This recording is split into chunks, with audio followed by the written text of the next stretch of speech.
Okay, so CIWEM, you fairly recently held, I think, a water resource planning conference, and that was against the background. We got a fairly new government that has certainly talked as if they want to change the narrative, shall we say, for the water industry.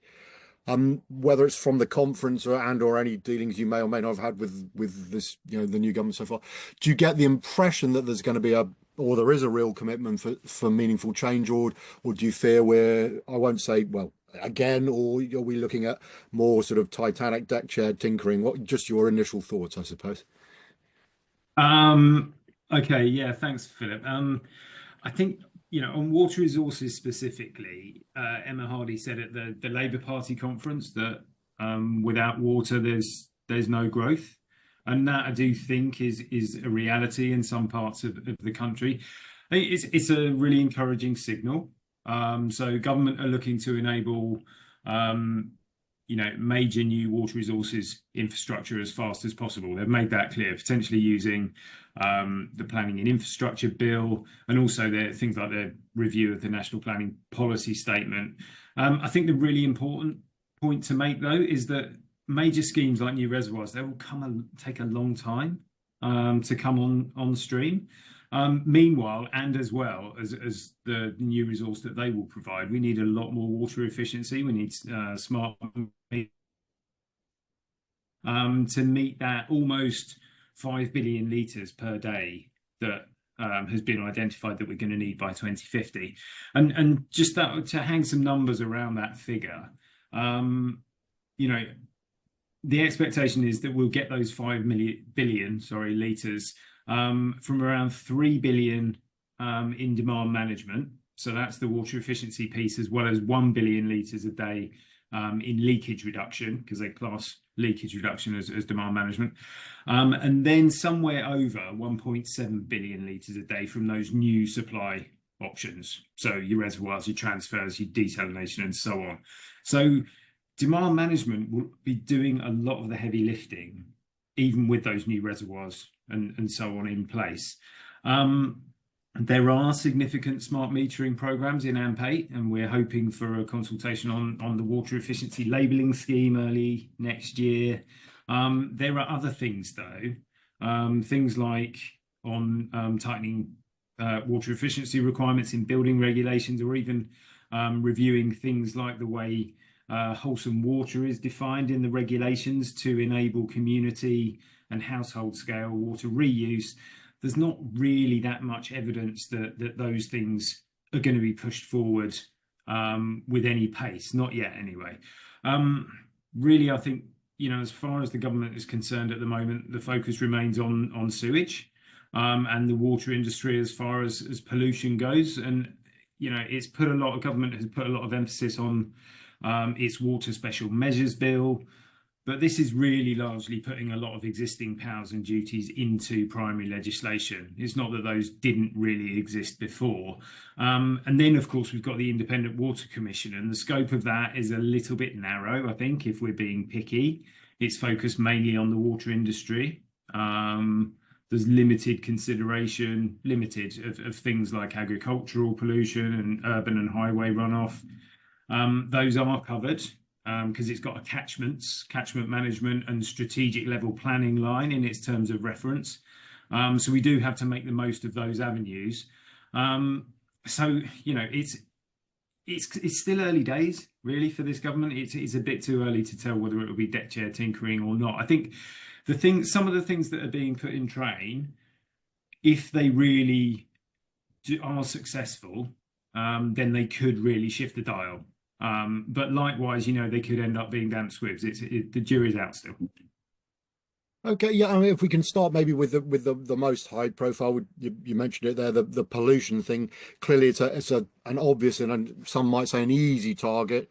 I mean, are you of the shall we say, what seems to be the generally shared view that the water companies have somewhat, to be charitable, taken their eye off the ball, or even willfully sort of allow this situation to occur? And you mentioned again, agriculture or other industries that need to be given more of a shall we say, more scrutiny as to what they're doing. Just your thoughts, I suppose, as to how justified is the public's outcry about all this sewage in our waterways, and how much do you think the water companies have sort of allowed it to happen, as opposed to they, it's a bigger problem than just for them to solve?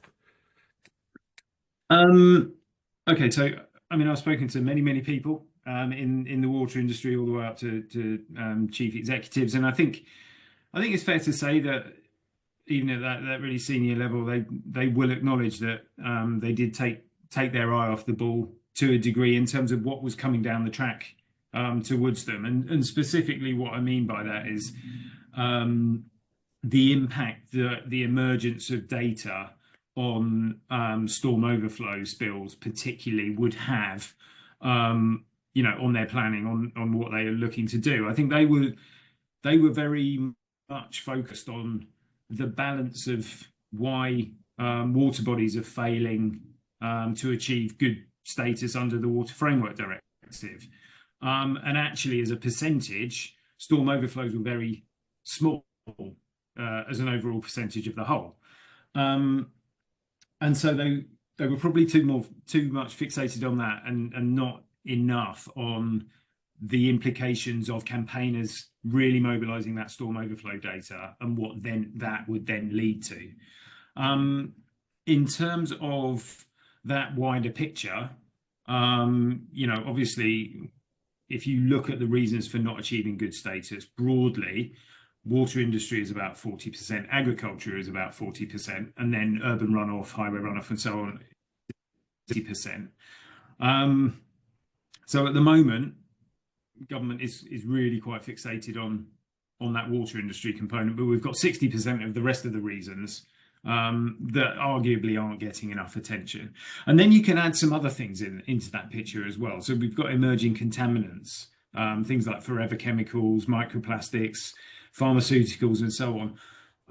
And those are potentially major issues that will need to be tackled as well. And also things like lead pipework and the impacts of that are starting to come up the agenda a little bit more. So there is a really wide range of issues that need to be addressed, and government really needs to transition fully out of its kind of pre-election campaign mode, which was really focused on that sewerage piece, to something significantly broader. So far, there's not much evidence that it's going to prioritise those things compared to water industry issues. In some senses, that's a little strange, because it's really clearly concerned about the investability of the water industry, and in infrastructure generally in UK PLC. And yet at the same time, from its water agenda, it's shining a light on some of the challenges in that area. So I think that's a little bit conflicting, and perhaps it's out of balance with those other pressures. And the other thing I think is significant is the housing and growth agenda.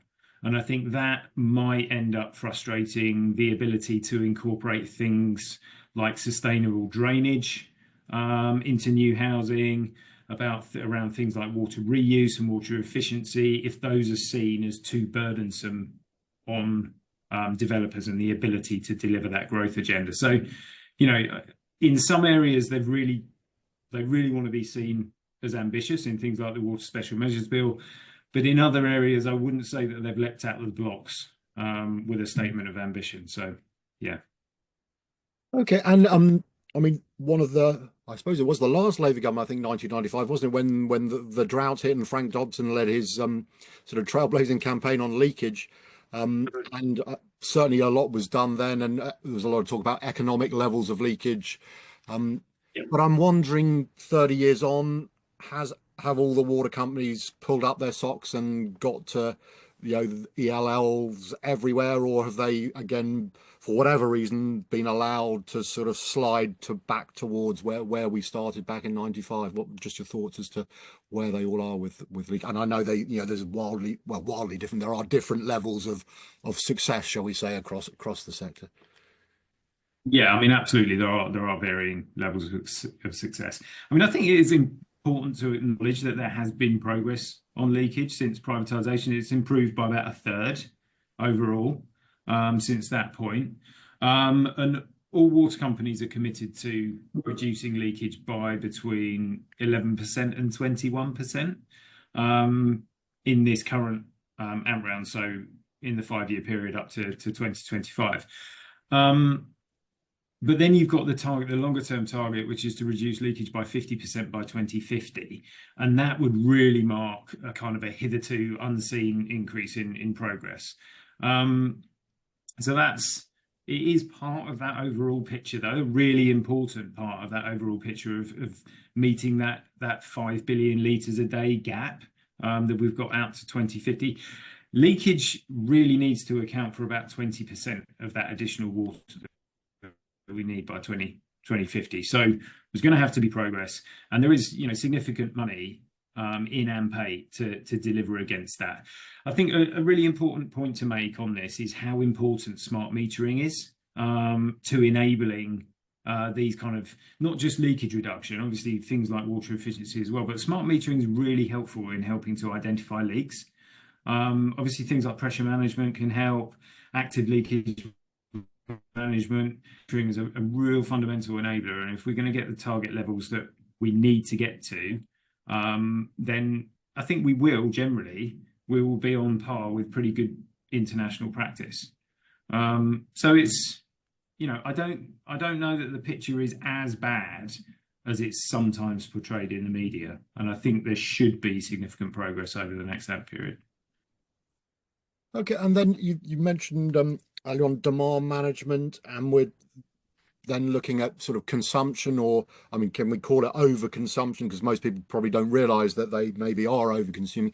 So just your thoughts, I suppose, as to how to get the population, bearing in mind that the campaigners are quite good at saying, the water companies are making all this money. So I guess most people are thinking, why should I go out of my way to help them if, everyone's getting a share and they want to restrict, seen as restricting my water. Just your thoughts, I suppose, as to how demand management can be addressed successfully and to stop us heading towards, I mean, it's fairly common knowledge, I'd have thought, that by 2050 and beyond, droughts are going to increase in frequency, severity, and we are going to, if not literally run out of water, it's certainly going to have to, impose restrictions. So just, your thoughts on that scenario and how it can best be addressed. I mean, it is one of the tricky areas. We are not making progress on that front at the moment. If anything, going backwards in terms of average per capita consumption. But this absolutely needs to start progressing now. And I mentioned smart metering earlier, and that absolutely needs to be the foundation. It really helps both consumers and water companies understand how and where water is being used, and enable them then to target advice and practical measures to enable people to reduce their consumption. Just that understanding piece of how much water people use is so far away from the reality of how much they use that better awareness is a fundamental part of that picture. So we do expect a consultation on a water efficiency labelling scheme to come early next year, and that should help to drive awareness when that scheme is being rolled out. Ideally, that would be backed up with requirements in Part G of the building regulations, which would put in place really ambitious, or could put in place really ambitious water efficiency standards for new housing. And then there's Ofwat's proposed £100 million water efficiency fund, and that's intended to support a major awareness campaign that will make people much more alive to how much they're really using on a daily basis. And so it's not just one thing, it's a combination of different interventions that need to be implemented, so that fundamentally we need to make it easy for people to make the changes. And they can be relatively small changes in daily lives, but it's got to start with that understanding of what uses a lot of water, what doesn't, and how that can be kind of worked into everyday life. Yeah, I mean, I guess for a lot of people, it seems to rain a lot of the time, and then we're suddenly told we haven't got enough. I mean, is it as simple as you mentioned earlier on your reservoirs? I mean, I know that they take a long time to get planning permission developed, but is it as simple as digging lots of big holes in the ground to take, to collect it all in the winter, and then we've got it for the summer? You mentioned also, linking up the infrastructure more clearly in certain parts of the country. It rains a lot more than they can store it and maybe share it with other folks. Possibly the privatization model doesn't sort of help, people to lend others or give people water. Just your thoughts, and then ultimately over abstractions are a possible danger, whether it's happening much at the moment and the impact that has on the natural. So again, just thoughts, I suppose, as to how better to manage the resources into the future. Yeah, so I mean, I think I mentioned earlier that it's not a one, there's not one solution to all of these things. So we absolutely will need major new supply infrastructure. We need those big reservoirs, but that's roughly a third of what we're going to need. And then the rest comes from things like leakage reduction, water efficiency, and those kind of measures. So we need all of those things. And part of that is storing the rainfall that we get in some parts of the country. Yes, it's really quite wet and there's plenty of water per capita. In other parts of the country, typically, and this is a broad brush statement, okay, but in a lot of the drier parts of the country, we also have the higher levels of population density and demand for new development as well. And so often the areas of most pressure don't come in the kind of most helpful geographic locations and sort of locations from a meteorological point of view. So that's why we need a whole range of measures. I mean, particularly on things like abstraction, I think what's really not understood is that a lot of that 5 billion litres per day extra that needs to be found is actually necessary to make up for reductions that are being required for the natural environment already. And that's known as environmental destination within the kind of water resources planning parlance, or sustainability reductions. And just to give you a feel for the scale of that, so in the water resources southeast, the water resources east, and the water resources west regional water resources planning areas, environmental destination accounts for more than half of what those regions need to find in terms of that extra water by 2050. So I think there's a common perception out there that, there is nothing being done for the natural environment from an abstraction point of view, but actually it's a huge proportion of the extra water we've got to find. And just to Anglian Water made an interesting point, and this is illustrative only. This is not their kind of official position, but essentially, if you, from a volume perspective only, because if these new reservoirs are going to be used by local, the water that they store will be used by local communities. But from Anglian's water perspective, those two new reservoirs that they've got in their plans in Lincolnshire and in the Fens, those are basically going to make up for the reductions that have to be found elsewhere. For the natural environment. And I don't think, that's quite mind-blowing on a certain level. I think just another, if you compare it with the amount of water that is used for public water supply, it's relatively small as a proportion, but another significant area of demand and growth in demand is from agriculture and irrigated agriculture. But in those areas where irrigated agriculture is necessary, that demand is going to likely to double in those years out to 2050. Now we've seen examples where things like regenerative approaches to farming can make a massive difference to crop drought resilience. So we were lucky enough to visit Waitrose's estate in Leckford the other week, and one of their fields that has the highest organic matter content in the soil, that afforded them between 20 and 30 days extra water availability for their crop during the really dry early summer period in 2022. And actually what that meant was the crop yields in those fields where they had that higher organic matter and that higher water storage shot through the roof. They were massively higher than their average elsewhere. So, I think that, again, there's a perception that in some areas there's a trade-off between things like food security and water security. But actually, in the areas where it's appropriate to use approaches like regenerative, it could unlock win-wins. Yeah, and in terms of the sort of existing regulatory framework, I don't know if it's helpful, to think about it or not, but just I'm curious as to whether you think Ofwat and the Environment Agency, bearing in mind particularly the agency, has been stripped of, vast amounts of its resources over, the last 10, 15 years or so, I guess. Do you think they could have done things, in a different way that might have ensure that we're not in quite such a parlous condition with persuading influencing actions of water companies and other stakeholders, or do you think, bearing in mind that a lot of what you've been talking about is not necessarily the water industry specifically at fault, shall we say, that it to a certain extent it doesn't matter what they'd have done because we'd still be in a pretty similar position?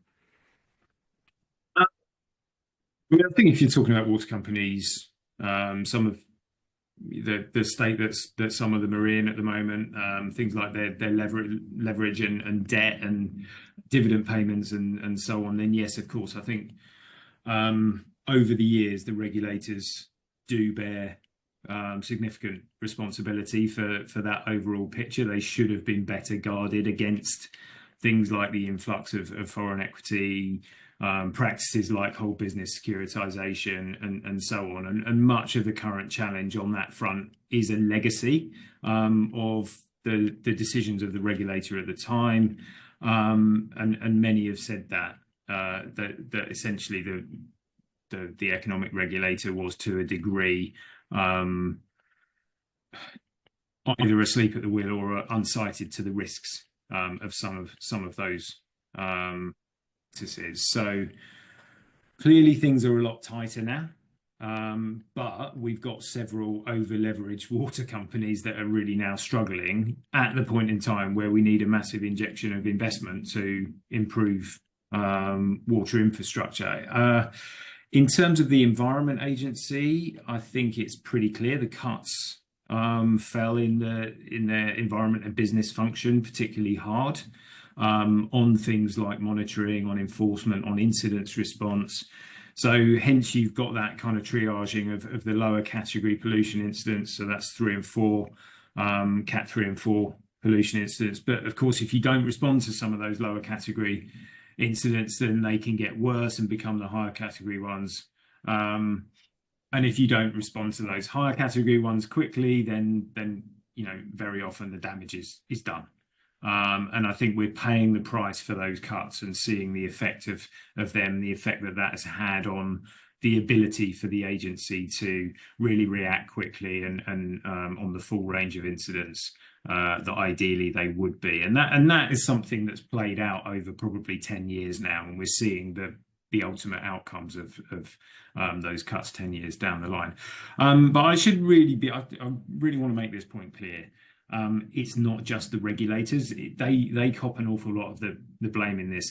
But fundamentally, I think it's governments. It's the governments who direct and resource those agencies. Those agencies are the agencies of government departments, and those are government departments that are, in the context of DEFRA, that are heavily influenced by the approaches that Treasury want to take and really the top level of government want to take.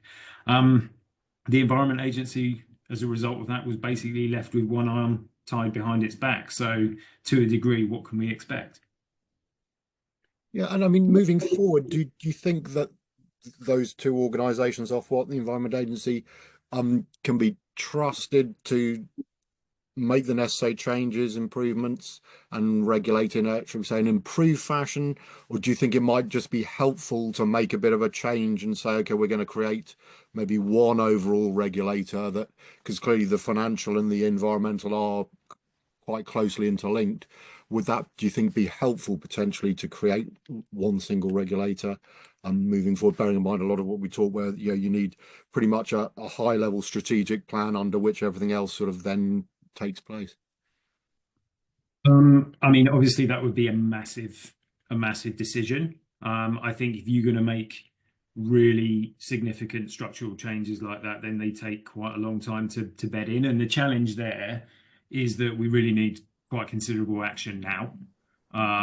And so maybe that would point towards a more optimized structure in the longer term, but you may well be kind of held back from delivering some of the the progress that we really have to in the short term. I'd go back to my last point. Okay, I don't think it's whether they can be trusted or not. It's whether they're given the right legal duties, the right mandate in terms of kind of strategic direction by ministers, whether they're given the right resources to do their jobs properly. Ultimately, the buck stops at the top, and the top isn't, as I said, the top isn't just DEFRA. It's Treasury. It's the other departments who dominate DEFRA and can undermine it by, for example, deploying unsustainable building and infrastructure approaches, for example, and expecting DEFRA and its agency to kind of pick up the pieces of that. Housing and growth, I mentioned earlier, clearly a really big priority for number 10, but we've passed the point where there should be any choice between that and resilience or low impacts on nature. All of that is possible. We know how to build developments in that way. It needs to be the cultural norm that's how we do things right across government. Otherwise, we're going to find ourselves in a really, really tricky position. I think in terms of whether or not there should be a single regulator, I'm not sure it's as simple as all that. There was logic in making the Environment Agency an integrated environmental regulator. Splitting it into a water industry, only one, does risk kind of re-siloing everything. We're talking increasingly about systems thinking, water as a whole cycle. We really need to be looking at how we get water companies who will have an awful lot of money in the next AMP round and beyond to enable multi-benefit solutions as widely as possible, and work with other bodies who can also deliver multi-benefit solutions like local authorities, for example. I think this is something that the Independent Water Commission really needs to look into, about how it can really enable those kind of approaches and enable sustainability right across the board. And maybe if you were invited to be a part of it, or even sort of head up trying to put together a plan for both the short term and the longer term, bearing in mind the challenges. I mean, and as you've alluded to several times, there are lots of conflicts. You want to build loads more houses, but as I understand it in East Anglia at the moment, some of them are, these developments are being delayed because they can't, supply the necessary water for them. So clearly something's wrong there. And it's a very complicated picture, but I guess, or I'm sure you have thought about it. What are the key things that need to be considered to put together a sort of overarching, coherent and logical plan that tries to take account of all these different different groups? Stakeholders will have different priorities. How do they get to understand how to work together, rather than say, oh no, we're not doing that. The building trade traditionally, if you're going to make an efficient house, it's going to cost us twice as much, whatever it is, which isn't necessarily the case. Just how do you bring everyone together, I suppose? I mean, it is the Holy Grail, I've got to say. I think I would shape it a lot more around enhanced catchment delivery and governance that would enable that, although I wouldn't fundamentally shift the kind of geographical construct of the water companies themselves. Those are roughly based around river basins. I'd put in place the necessary monitoring so that we really properly understand what's going on in our river catchments. What are the local, but also the regional pressures? I'd give greater flexibility to how priorities for investment are set based on those particular local and regional pressures. Try and take more of an outcomes approach. So looking at what the major investments are necessary to build water resilience, to improve river health, to enable economic growth. And I think that catchment governance component would enable reach across the wider functions like flood risk management, like strategic development planning and so on, to properly inform that prioritization piece. I think that's ultimately fundamental. We need to be able to come up with, at the appropriate geographical scale, a prioritized list of interventions that will identify the biggest bang for buck I think, in terms of improving that water resilience, improving that natural environment health. And that needs to be properly informed by data. And we need to be able to prioritize the actions across all actors in the system and all funding sources in the system, not just take a water industry pot, a flood risk management pot, a kind of housing and planning pot, and all work to those particular agendas. That's going to be expensive. It's probably going to be high carbon. It's probably not going to unlock the biggest gains for the water environment, for the natural environment, for people, for the economy. So I think that's the approach I would take. Okay, and perhaps almost sort of return full circle, because I asked you at the start whether you're sort of optimistic that the new government is going to make a significant change. I mean, do you think that we've got at least the requisite sort of skills, knowledge, and even the time left to shape something that'll work in terms of strategic planning in the longer term, or do you worry that we'll continue to sort of drift, and whether, God forbid, the Thames banks burst and London's flooded, and then I suspect everyone will suddenly think we've got a problem, we'll have to act, or whatever else it might be. But for as long as these things are happening in other places and not on the scale that's perhaps terrifying people, we'll just sort of drift along, and sort of not ignore it, but pretend it's not as serious as it potentially is going to be. Yeah, okay. So right, I'm by my very nature, I'm an optimist. In that I believe that we can still build a resilient and healthy society, a healthy water environment, and actually an economy that's based on those things. But I would say the flip side to that is I'm also driven by a concern over the consequences of not acting. We have very, very little time left to get this right. I think it's fair to say we're on a completely unsustainable course right now with regards to climate change. Recent global political events aren't encouraging on that front. So an enormous weight of responsibility rests on this government's shoulders, frankly. They have to get things right, and they must be bold, and they must act bravely, and they have to signal that intention quickly. I think that's the black and white of it, really. I think it's all to play for, but there are some areas where they've signaled strong ambition. There are other areas that are absolutely crucial where they haven't yet, and they need to quickly. Okay, I mean, it's been brilliant to chat to you, and we covered a lot of ground. You give some great insights into what's going on now, and maybe what should be going on to the future. But Alastair, for now at least, thank you very much for your time. Appreciate it. Thank you.